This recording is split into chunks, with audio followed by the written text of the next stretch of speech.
some of those seats. Well, this is a weekend of sadness for the congregation of St. Albans Episcopal Church in Cleveland Heights. The historic church on Euclid Heights Boulevard was devastated by fire this past week, and church officials have been told that it probably was arson. But as Eyewitness News reporter Deborah Lee tells us tonight, it is also an inspirational and challenging time for that congregation. The members of St. Albans Church worshiped here today on the lawn, facing the charred remains of their church building, which was gutted by fire Thursday night. Their hearts are heavy over the tragic loss of their place of worship, but a tremendous outpouring of concern and support is easing the burden. Other churches have given St. Albans chairs and hymn books. This organ was donated by a music store. And former church members like Ruth Fiskus have come to show their support. I want to be a good neighbor and a good friend. It's a very sentimental thing to lose a church in this fashion. We're all very sad, of course, but we're all hoping and praying for the best. Sometimes good comes out of all these terrible things. Yeah. Even in this time of personal tragedy, the St. Albans Church family is reaching out to help make life better for others. This collection will be given to others in need. Reverend Robert Weaver is challenging his congregation to resist bitterness and anger and carry on with the work of the church. We need to experience our disappointment, our loss, our grief, and then move on to do the work we are given to do.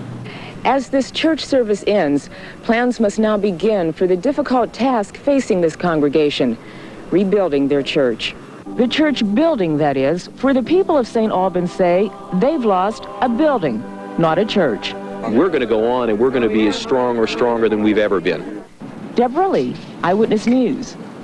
And there was a footnote to the story. St. Albans members plan to meet on the church lawn again next Sunday, and they want to keep the church family together during the rebuilding process.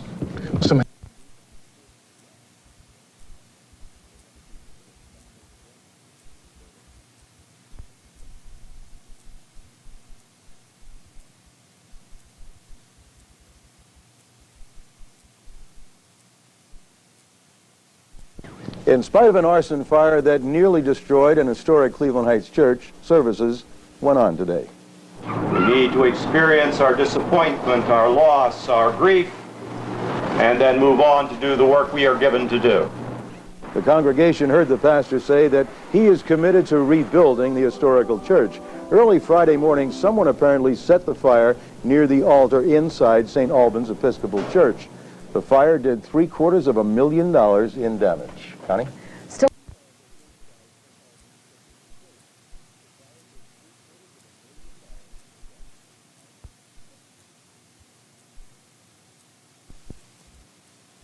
Into a prison.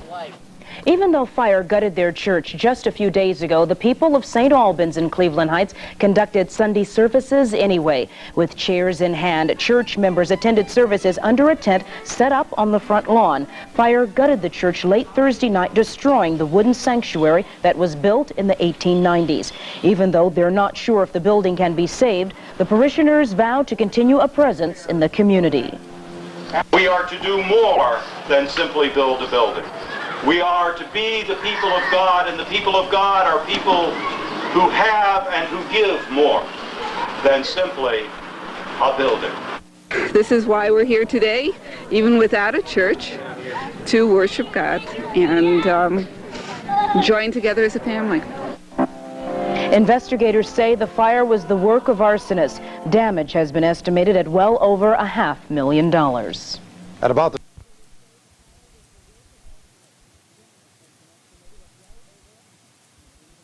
They have been used to set that fire. There was a final service today for a Cleveland Heights church torched by arsonists last June. News Center 8's Neil Zerker says this was a last chance for parishioners to say goodbye. A small band huddled in the cold on the lawn of St. Albans Episcopal Church on Euclid Heights Boulevard. They were here to hold a final prayer service as demolition began on their century-old church, heavily damaged by fire last June 1st. A fire deliberately set, the arsonist never caught. The Lord is my shepherd, I shall not want. He maketh me to lie down. Even while the members prayed, a demolition company started removing the bell that had called them to worship and had signaled births, deaths, and weddings. My son was married here, and mother was buried from here, and so it brings back a lot of memories. Then as parishioners watched, the demolition crew went to work, chewing away a roof that had sheltered the congregation for over 10 decades. In many ways, it's like a person dying. We've been dealing with the building and with the mess that was in it for, since the 1st of June. But the damage was just too great, and so the decision was reluctantly made to tear down the structure. As for the future, it's our determination to rebuild. The question, it's largely an economic matter, how much money we'll have and what we'll be able to do with it. In the meantime, the congregation will continue to meet in the First English Lutheran Church just a block away. Neil Zerker, News Center 8 in Cleveland Heights. Exactly.